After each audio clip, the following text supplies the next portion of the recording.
নবী সাল্লাল্লাহু আলাইহি ওয়াসাল্লাম বলেছেন যে এই দোয়া পড়ার পরে যদি কেউ সকালে পড়ে রাত্রের আগে মারা যায় জান্নাতে চলে যাবে ইনশাআল্লাহ। রাতে পড়ে সকালের আগে ইন্তেকাল করলে জান্নাতে চলে যাবে ইনশাআল্লাহ। আমি ইস্তেগফারের আপনাদেরকে 2-3টা দোয়া শিখাই দেই আগে ছোট্ট করে। 1 নাম্বার, যারা একটু পড়াশোনা করেন মাশাআল্লাহ তারা এইটা পড়বেন, সাইয়্যিদুল ইস্তেগফার। সাইয়্যিদুল ইস্তেগফার আমার সাথে বলবেন, আল্লাহুম্মা আনতা রাব্বি লা ইলাহা ইল্লা আনতা খালাকতানি আনা আবদুক ওয়া আনা আলা আহদিক ওয়া ওয়া'দিকা মাস্তাতা'ত আউযু বিকা মিন শাররি মা সানা'ত আবুউ লাক বিনি'মাতিকা আলাই ওয়া আবুউ বিযানবি ফাগফিরলি ফাইন্নাহু লা ইয়াগফিরু যুনুবা ইল্লা আনতা। এই যে আমরা গত লেকচারে বলেছিলাম যে আমাদের ইবাদতগুলো অন্তঃসার শূন্য হয়ে যাচ্ছে এই কারণে, বিকজ আমরা অর্থটা বুঝি না। এই যে দোয়াটা আপনি করলেন, নবী সাল্লাল্লাহু আলাইহি ওয়াসাল্লাম বলেছেন যে এই দোয়া পড়ার পরে যদি কেউ সকালে পড়ে রাত্রের আগে মারা যায় জান্নাতে চলে যাবে ইনশাআল্লাহ। রাতে পড়ে সকালের আগে ইন্তেকাল করলে জান্নাতে চলে যাবে ইনশাআল্লাহ। তো কি পড়লাম? আল্লাহ পাক বলছেন, নবী সাল্লাল্লাহু আলাইহি ওয়াসাল্লাম বলছেন, আল্লাহুম্মা হে আল্লাহ আনতা রব্বি, আল্লাহ তুমি আমার রব, খলাকতানি তুমি আমাকে সৃষ্টি করেছো, আনা আবদুক আমি তোমার বান্দা, ওয়া আনা আলা আহদিকা আমি তোমার সাথে যে অঙ্গীকার করেছি এর উপরে আছি, মাস্তাতা থাকার চেষ্টা করছি, আমি সাধ্যমতো থাকার চেষ্টা করছি। আবুউ লাকা বিনি'মাতিকা আলাই আমার উপরে আমার যে উপরে তুমি যে নিয়ামত দিয়েছো আল্লাহ এগুলো আমি স্বীকার করছি। হে আল্লাহ তুমি আমার উপর যত নিয়ামত দিয়েছো আমি স্বীকার করছি। ওয়া আবুউ বিযানবি আমার যত গুনাহ আল্লাহ সব স্বীকার করছি। এইভাবে যদি বান্দা আল্লাহর কাছে দোয়া করে আল্লাহ মাফ করবেন না? সুবহানাল্লাহ। ফাগফিরলি আল্লাহ আপনি আমাকে মাফ করুন, ফাইন্নাহু লা ইয়াগফিরু যুনুবা ইল্লা আনতা কারণ আপনি ছাড়া যুনুব কেউ ক্ষমা করতে পারেন। ব্যাস এইভাবে বুঝে বুঝে এটা যদি না পড়েন অ্যাটলিস্ট এতটুকু, আস্তাগফিরুল্লাহাল্লাযী লা ইলাহা ইল্লা হুয়াল হাইয়ুল কাইয়্যুম ওয়া আতুবু ইলাইহি, এইটুকু।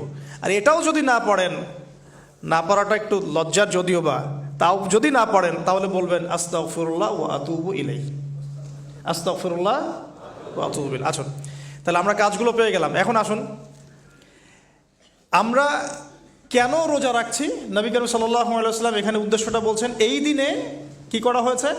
মুসা আলাইহিস সালাম এবং তার কওমকে নাজাত দেওয়া হয়েছে, ফেরাউন তার কওমকে ডুবিয়ে দেওয়া হয়েছে। এই তো এই রোজার সাথে কিন্তু হুসাইন রাদিয়াল্লাহু আনহুর কারবালার শাহাদাতের কোনো সম্পর্ক নাই। এটা একটা আকীদা পরিষ্কার করে নেবেন। কারণ হুসাইন রাদিয়াল্লাহু আনহুর কারবালার ঘটনা হয়েছে নবী সাল্লাল্লাহু আলাইহি ওয়াসাল্লামের ইন্তেকালের 60 বছর পরে। শরীয়ত ক্লোজ হয়ে গেছে না নবী সাল্লাল্লাহু আলাইহি ওয়াসাল্লাম ইন্তেকালের সাথে সাথে, নাকি আরও শরীয়ত আসবে? তো শরীয়তের কোনো নতুন বিধান কি এরপরেও চালু করা যাবে? এই দিনে অনেক ঘটনা ঘটেছে। এই ঘটনাগুলোর সম্পর্কে কিছু দুর্বল বর্ণনা আছে বিধায় আমি বলছি না পাবলিকলি। বলা হচ্ছে এই দিনে নূহ আলাইহিস সালামের কিস্তি, ওই যে কিস্তি প্লাবনে ভেসে ভেসে এই দিনে জুদি পাহাড়ে এসে নোঙর পড়েছে। এরকম অনেক ঘটনা। এই দিনে মুসা আলাইহিস সালামকে নাজাত দেওয়া হয়েছে, এই দিনে ফেরাউনকে ডুবিয়ে দেওয়া হয়েছে, এরকম অনেক ঘটনা আছে। কিন্তু এই দিনে রোজা রাখার উদ্দেশ্য হচ্ছে এই নাজাতে মুসা। এইটা হুসাইন রাদিয়াল্লাহু আনহুর শাহাদাতের কষ্টে রাখছি না আমরা, ওইটা আমাদের জন্য আরেকটা জায়গা। ওই জায়গাটা নিয়ে যে হুসাইন রাদিয়াল্লাহু আনহুর শাহাদাত, ওইটা থেকে শিক্ষাটা আমার কি? এই ঘটনাটা এই 10 মুহররমে ঘটে গেছে। এটা আল্লাহ পাকের তাকদিরে ছিল, এই দিনেই ঘটনাটা ঘটে গেছে। এই ঘটনা ঘটার আগেই নবী সাল্লাল্লাহু আলাইহি ওয়াসাল্লাম রোজা রাখতেন। এমন না যে এই ঘটনা ঘটার পরে সাহাবীরা রোজা রাখা শুরু করেছেন, ব্যাপারটা কি তাই না? মূল জিনিসটা বুঝি, তারপর হুসাইন রাদিয়াল্লাহু আনহুর শাহাদাতের দিকে যাবো ইনশাআল্লাহ।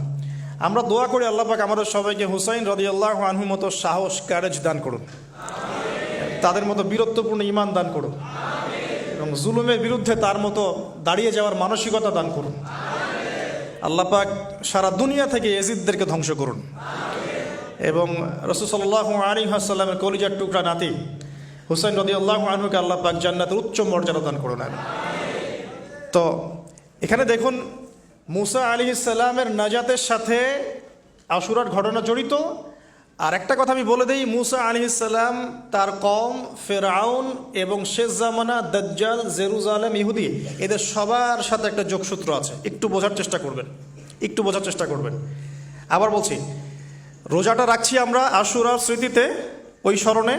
এই আশুরার দিন এর ঘটনা মুসা আলাইহিস সালামের কওম, ফেরাউন, বনু ইসরাইল, এখনকার জেরুজালেম, জিউসদের উত্থান, শেষ জামানা, এই প্রত্যেকটা বিষয় কানেক্টেড আছে।